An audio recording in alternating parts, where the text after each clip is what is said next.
Hello, welcome back to LadySnessa. I am LadySnessa, and this is the next video in my dream home interior decorator career playthrough that I'm doing. This room is for the Landgraab family.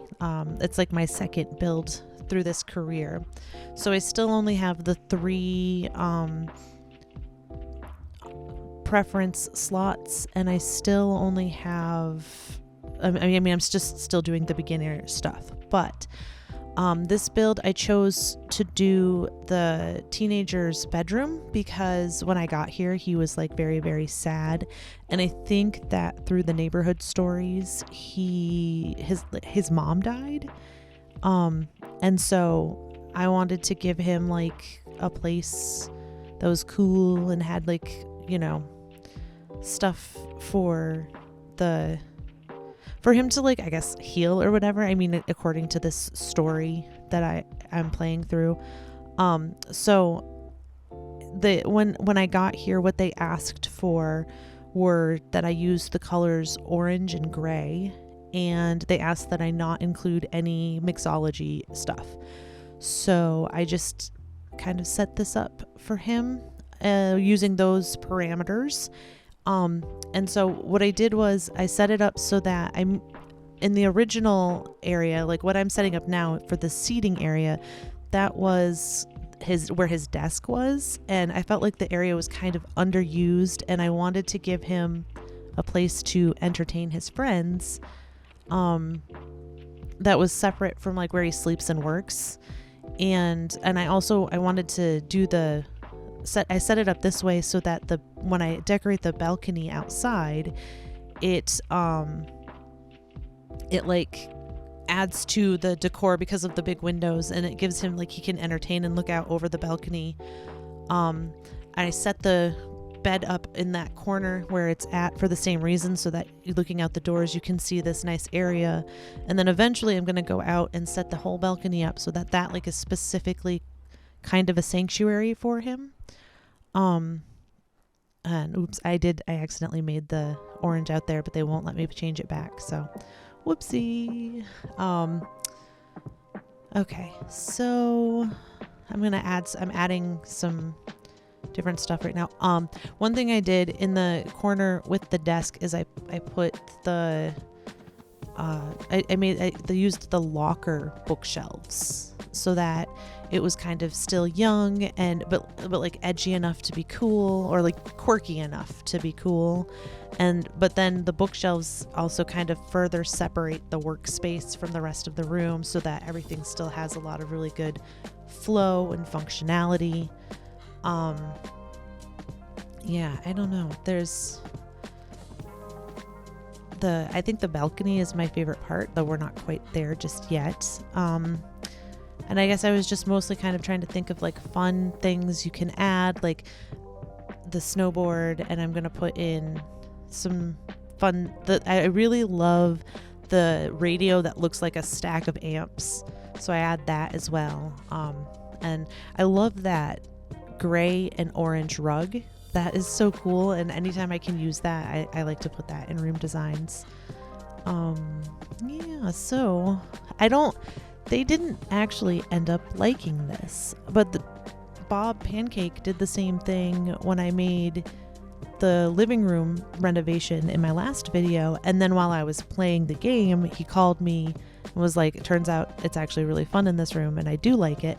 So maybe at some point the Landgraabs will call me and tell me thank you for this, but I don't really care because one, it's a game, and two, The Sims is like, I think sometimes a little bit more ambiguous. Like it's like a lot of times when you're first starting out in career paths or whatever, like when you sell stuff on Plopsy, their version of Etsy, you'll get like kind of mixed reviews even though you didn't do anything wrong. And I think that just means that it just makes it so that there's like room to grow in the career. So I think as I get better reputation and move through the career sections, I'll get better reactions to the rooms that I do. Also, having more slots helps, but slots in the preferences, I'm really looking forward to unlocking that, where I can just know what they want more. that will be really, I think, helpful as well. Whether or not the characters in the game liked this build, I actually thought it turned out really neat. One thing I have noticed is that when I get the gigs for the interior decorating career, when I first go to them, they don't seem to load properly and they don't work properly. For example, with this one, anytime, like the desk, I recolored the desk, but it started with that computer on it. And anytime I would change the wallpaper, the computer would disappear. And the computer's worth like 10 grand in simoleons. So it was a huge chunk of my budget to replace it. But then I left the game and came back, and when it reloaded, it didn't do that anymore. So there does seem to be kind of a pattern of the gigs not loading properly the first time. But I am rolling with it because then it gives me time to practice and figure out what I want to do with the rooms. And then when I come do the speed builds, it goes much faster and more smoothly, and it's a much more refined design in the end. So I'm starting on the balcony. Again, this is my favorite part because I thought, like, he's a teenager, so I want there to be plants and I want there to be an area to go sit and just kind of relax, but I still wanted it to be fun and quirky and cool so that it felt like a space for a teenager. So I carried the orange from inside out to the balcony. I didn't use the gray as much because I don't really like gray as much. I like big bright colors. So I brought the orange out, and then I started adding things like the skeleton rug, and I add little ghost lamps just to kind of, like I said, make it like it's like quirky, but in a way that's like mature, because teenagers are in between being a kid and being an adult. So you want to have like kind of mature decorations, which is part of why I included some plants and stuff like that. But you also want it to still be fun and approachable and exciting to be in for the people who are using the space. So that was kind of what I tried to accomplish with this by adding just like a few kind of Halloween elements that can be around all the time. And then the idea was to just kind of make this like functional, but also part of the overall design, so that it enhances the design within the room as well. And when you look at the screenshots, especially if you go to my blog, which there is a link in the description to my blog, if you go to my blog, there's even more screenshots, and you can really see how the balcony like enhances the vibe of the room that they're in. From the inside, those huge windows are wonderful, and they were already there when I started building, but those big windows are definitely a favorite of mine for any design that I do in this game, because they double as like decor, and they just add so much to the room to be able to like have all that natural light and all of the scenery come in from the outside. So yeah. Oh, and then I did put a tab on his bed, hoping that he could use it, but he doesn't seem to be able to interact with it. So it's there for looks now and not for any practical purposes.